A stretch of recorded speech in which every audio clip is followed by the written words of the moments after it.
रहीम। Dear first year students, हमारा आज का टॉपिक लॉन्ग क्वेश्चन के लिए भी और एमसीक्यूज़ के लिए भी बहुत इंपॉर्टेंट है और टॉपिक चैप्टर नंबर 7 में से है 7.4 टॉपिक, जिसका टाइटल है हॉरिजेंटल मास स्प्रिंग सिस्टम।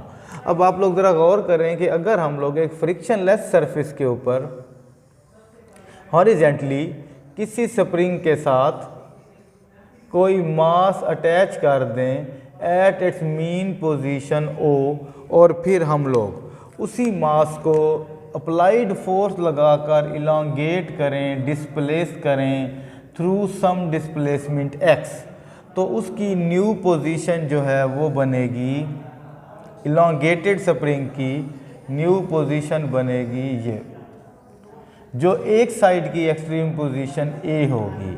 जब हम इस स्प्रिंग को यहाँ फ्री टू मूव कर देंगे इस मास को, तो वो due to restoring force, applied force F is equal to ma apply हुई थी, जो इसको खींच कर यहाँ ले गई थी। अब रिस्टोरिंग फोर्स जो है वो उसको यहाँ से खींच कर वापस ले आ रही है, और वो रिस्टोरिंग फोर्स है की एक्स हुक्स लॉ के मुताबिक, लेकिन क्योंकि अप्लाइड फोर्स के अपोजिट डायरेक्शन में है इसीलिए यहाँ पर माइनस इंट्रोड्यूस होगा, और हमारे स्प्रिंग की नई जो पोजीशन होगी, स्प्रिंग को यहाँ पर रिलीज़ करने के बाद ये मास मीन पर आएगा और अपने इनर्शिया की वजह से स्प्रिंग कंप्रेस्ड होगा, और ये वाला मास इस वाली जगह पर मज़ीद इधर डिस्प्लेस होगा, और यहाँ पर ये इसकी सेकंड एक्सट्रीम पोजीशन बनेगी बी।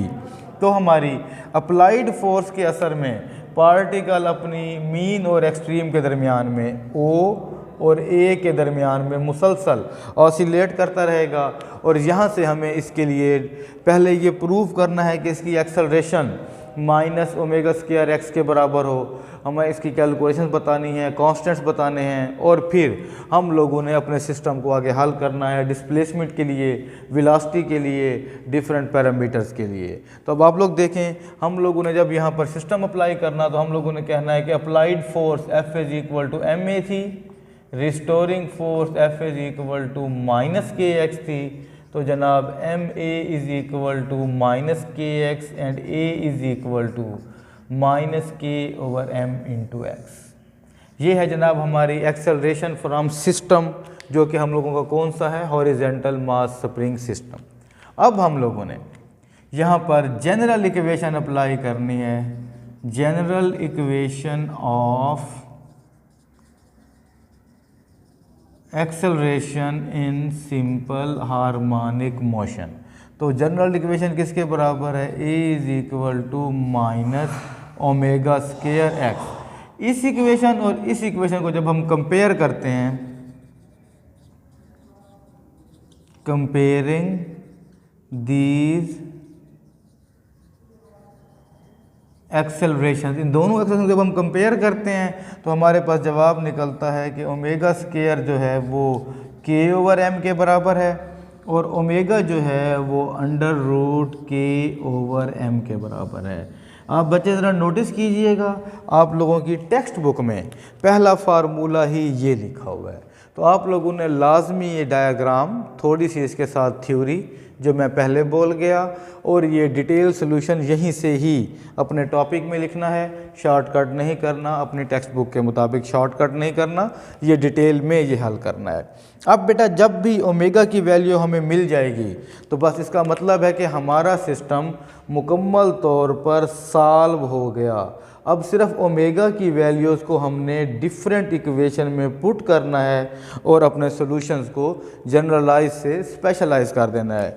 जनरलाइज और स्पेशलाइज का मतलब ये है कि जो भी इक्वेशन ओमेगा की शक्ल में होगी वो जनरल इक्वेशन होगी, और जब ओमेगा की कोई भी कीमत सिस्टम में लगाई जाएगी, जिस तरह के मुख्तलिफ सिस्टम में से मुख्तलिफ कीमत निकलेगी, तो वो फिर स्पेशल हो जाएगी। अब जहाँ जहाँ हम ओमेगा की ये कीमत लगाएंगे k ओवर m, तो वो इक्वेशंस जनरल की बजाय स्पेशल हो जाएंगी। किसके लिए, मास स्प्रिंग सिस्टम के लिए। अब हम अपने इक्वेशंस को हल करते हैं। मैं सबसे पहले यहाँ पर डिस्प्लेसमेंट को हल करता हूँ। डिस्प्लेसमेंट की इक्वेशन हम लोगों ने पढ़ी थी, x is equal to x not sine omega t. तो बस अब यहाँ पर ओमेगा की कीमत लगाएं, under root k/m into t, that is the special equation of displacement for horizontal mass spring system। और उसके बाद नेक्स्ट जो है मेरा बेटा वो है वेलोसिटी। क्योंकि एक्सेलरेशन हम पहले ही निकाल चुके तो अब हमें वेलोसिटी निकालनी है। अब ज़रा तवज्जो करेंगे इधर, हम लोगों ने प्रीवियस टॉपिक में पढ़ा था वेलोसिटी का फार्मूला ओमेगा अंडर रूट के अंदर x not square minus x square. जनाब अब आप ज़रा इधर तवज्जो करें, मैं ये डिफरेंट वैल्यूज़ पुट करूँगा। ओमेगा की वैल्यू मैं पुट करता हूँ under root k/m under root x not square minus x square. इस सारे इक्वेशन को एक ही अंडर रूट में लिख देता हूँ, k/m x not square minus x square. अब मैं ये जो x नॉट स्क्वायर है ये इस ब्रैकेट से कॉमन निकालता हूँ, ये वाला x नॉट स्क्वायर। और कॉमन निकालने का तरीका जो एफएससी में प्री इंजीनियरिंग के बच्चे हैं उनको तो बहुत बेहतर तरीके से आता होगा, लेकिन जो प्री मेडिकल वाले बच्चे हैं मैं उनको समझा दूं। पहले यहाँ पर एग्जांपल लिखूँगा छोटी सी, फिर मैं नेक्स्ट लाइन में इसको हल करता हूँ कि अगर मुझे 2x + 4 में से 2 कॉमन लेना है तो मैं इस पूरी ब्रैकेट को जो नंबर कॉमन लेना है उससे मल्टीप्लाई भी करूँगा, उससे डिवाइड भी करूँगा। फिर जो मल्टीप्लाई वाला नंबर है वो वहीं पे रहेगा, जो डिवीजन वाला नंबर है उसको ब्रैकेट में अंदर मल्टीप्लाई करके इसको इस तरह हल करूँगा। और फिर 2 कॉमन आने के बाद ये जवाब होगा x + 2 which is our expected जवाब, जो कि हमें इसमें से मिल जाना था। यही काम अब मुझे यहाँ पर करना है, क्योंकि ये थोड़ा सा ऑड सा है जिसमें कॉमन हमें आता हुआ नज़र नहीं आ रहा, इसीलिए मैं आप बच्चों को समझाने के लिए under root k/m x not square minus x square. तो जनाब ये वाला वो कॉमन फैक्टर है x not square over x not square.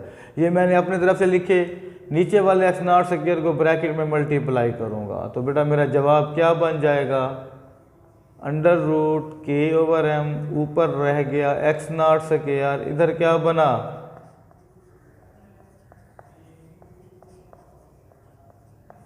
तो ये जब हल हो गया तो हल होने के बाद यहाँ पर रह गया 1 और यहाँ पर रह गया x square over x not square. अब आप लोग देखें इन दो फैक्टर के मैं दोबारा अंडर रूट में सेपरेशन कर रहा हूँ।